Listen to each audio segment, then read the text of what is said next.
Monsieur le Président, Monsieur le Ministre, Mesdames les Présidentes, chers collègues, nous avions vaincu militairement et territorialement Daesh. Ces djihadistes étaient emprisonnés, les communautés du nord-est syrien pouvaient commencer à construire un avenir pour le territoire que l'histoire leur avait laissé en partage. Près de 100 ans après les traités de Sèvres puis de Lausanne, nous pouvions espérer que cette région du monde, au prix d'immenses efforts qui restaient à accomplir, s'éloigne enfin des tensions entre les communautés et des conflits entre les territoires qui avaient mis à mal ces populations et avaient régulièrement déstabilisé le monde. Un nouveau revirement unilatéral des États-Unis, dont les dirigeants turcs ont immédiatement profité pour lancer une agression militaire, a au contraire provoqué un nouveau hoquet de l'histoire, annihilant une fois encore l'espoir d'échapper à sa fatalité. Il nous revient ici d'en faire une condamnation immédiate et sans réserve, et aussi d'assumer les conséquences à en tirer pour que soient défendues la vision, les positions et les intérêts de la France. Sur son territoire, où elle ne peut prendre le risque de voir arriver de nouveaux terroristes, dans cette région du monde, où la loi du plus fort ne doit pas redevenir la règle cruelle et stérile, et dans un monde lui-même que les autres puissances ne veulent plus agir, ou les autres puissances ne veulent plus agir qu'en fonction de leurs intérêts égoïstes ou régionaux. Tel est le message de la France, tel est le message que doit porter l'Europe. Ce drame terrible doit nous rendre la lucidité. Il n'est pas tolérable que nos valeurs fondamentales soient foulées aux pieds, que les droits humains soient bafoués, que nos alliés des forces démocratiques syriennes voient les armes se retourner contre eux, que les populations soient déplacées, provoquant de nouvelles catastrophes humanitaires qui s'apparentent à un nettoyage ethnique.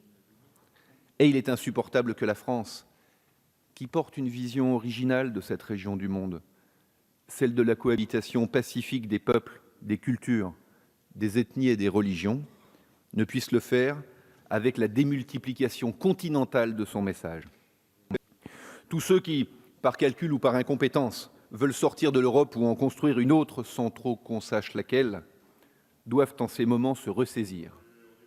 Quand nous voyons le monde à nouveau basculer, nous avons au contraire besoin d'une puissance politique européenne. Majeure économiquement, elle peut sanctionner financièrement. Et elle le doit si les agressions perdurent. Mais mineure politiquement, elle doit enfin reprendre son destin en main. L'Europe, et la France en elle, doit devenir une puissance qui peut dire à la Turquie, pour toute l'amitié qu'elle porte au peuple turc et toute la méfiance que peuvent inspirer les décisions impérialistes de ses dirigeants, que l'Union européenne ne peut plus se montrer ouverte à une adhésion de pays qui ne partagent pas ses principes. Le droit des peuples à disposer d'eux-mêmes, ce n'est pas la force des peuples à disposer des autres. L'Europe, et la France en elle, doit être une puissance qui sait aussi protéger ses frontières extérieures et se montrer pour cela solidaire de ces pays frontaliers. Soyons aux côtés de la Bulgarie et de la Grèce, qui subissent et subiront aussi des exodes depuis le Levant. L'Europe, et la France en elle, doit devenir une puissance enfin militaire. Faisons l'Europe de la défense. Si nous ne la faisons pas maintenant, quand tous les risques sont à nos portes et que jamais le monde n'a été aussi dangereux, quand la ferons-nous?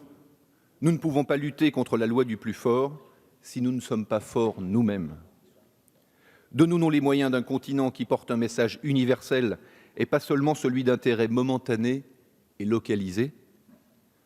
Puisque l'OTAN peut devenir en un tweet le bras désarmé d'un multilatéralisme abandonné par l'Amérique, qui ne se voit plus que comme une puissance régionale, ce n'est même plus America First, c'est America Selfish. Nous devons assumer une alternative européenne forte, diplomatique et militaire. C'est en ce sens que l'initiative de la présidente de la Commission des Affaires étrangères, Marielle de Sarnez, de réunir ses homologues européens autour d'une condamnation commune est salutaire. Et c'est, Monsieur le Ministre, ce que le groupe du Mouvement démocrate est apparenté, mais je crois ce que tous les démocrates ici réunis attendent du gouvernement. Condamnez ici, agissez là-bas et préparez l'Europe à redevenir une puissance de stabilisation du monde. Vous nous trouverez à vos côtés.